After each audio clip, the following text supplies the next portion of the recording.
ಗೆಳೆಯರೇ, ಈ ದೇವಸ್ಥಾನದಲ್ಲಿ ಹೊಯ್ಸಳರ ಕಾಲದಲ್ಲಿ ಕೆತ್ತಲಾಗಿರುವ ನಿರ್ಮಿಸಲಾಗಿರುವ ಕೆಲವು ವಿಗ್ರಹಗಳಿದ್ದಾವೆ ಮತ್ತು ಲಿಪಿನೂ ಇದೆ ಸ್ನೇಹಿತರೆ. ಅಂದಿನ ಕಾಲದ ಅಕ್ಷರಗಳು ಯಾವ ರೀತಿ ಇದ್ದಾವೆ ಅದನ್ನು ತೋರಿಸುತ್ತೇನೆ.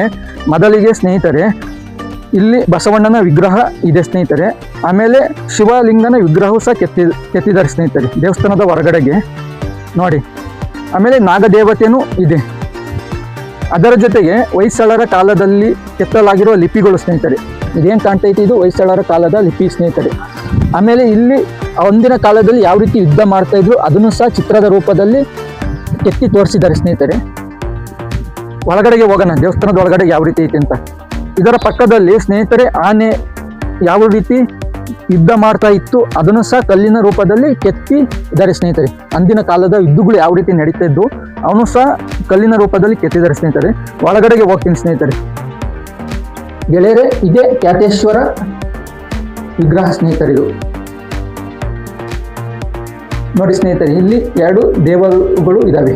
ದಿನನಿತ್ಯ ಪೂಜೆ ಕೈಂಕರ್ಯ ಈ ದೇವಾಲಯದಲ್ಲಿ ನಡೆಯುತ್ತದೆ ಸ್ನೇಹಿತರೆ. ಇದು ಇರುವುದು ನಂದಿಗುಡಿ ಇದೆಯಲ್ಲ, ನಂದಿಗುಡಿಯಿಂದ ಹೊಸಪಳ್ಳಿ ಹೋಗೋ ರೋಡಿನಲ್ಲಿ ಈ ದೇವಾಲಯ ಇದೆ ಸ್ನೇಹಿತರೆ. ಅಂತ ದೊಡ್ಡ ದೇವಾಲಯ ಎಲ್ಲ.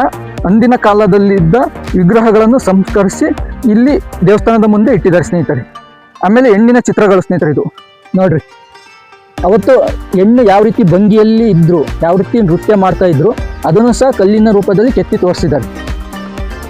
ನೀವೇನಾದರೂ ನಂದಿಗುಡಿಯಿಂದ ಹೊಸಪಳ್ಳಿಗೆ ಹೋಗ್ಬೇಕಾದ್ರೆ ಸ್ನೇಹಿತರೆ ನೋಡಿ, ದೇವಸ್ಥಾನ ಕಾಣ್ತಿದೆ, ರೋಡಲ್ಲಿ ಇದೆ ಸ್ನೇಹಿತರೆ. ಆಮೇಲೆ ಭತ್ತದ ಗದ್ದೆ ಇದೆ ಸ್ನೇಹಿತರೆ.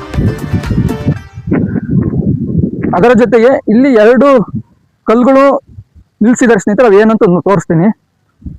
ಇದು ಇಲ್ಲೂ ಸಹ ಅದೇ ಸಹ ಗೆಳೆಯರೆ, ಶಿವಲಿಂಗ, ಬಸವಣ್ಣ, ಆಮೇಲೆ ಹೆಣ್ಣಿನ ಚಿತ್ರಗಳು, ಕಲಿಗಳು ಎಲ್ಲ ಸಹ ಇಲ್ಲಿ ಕೆತ್ತಿದ್ದಾರೆ ಸ್ನೇಹಿತರೆ.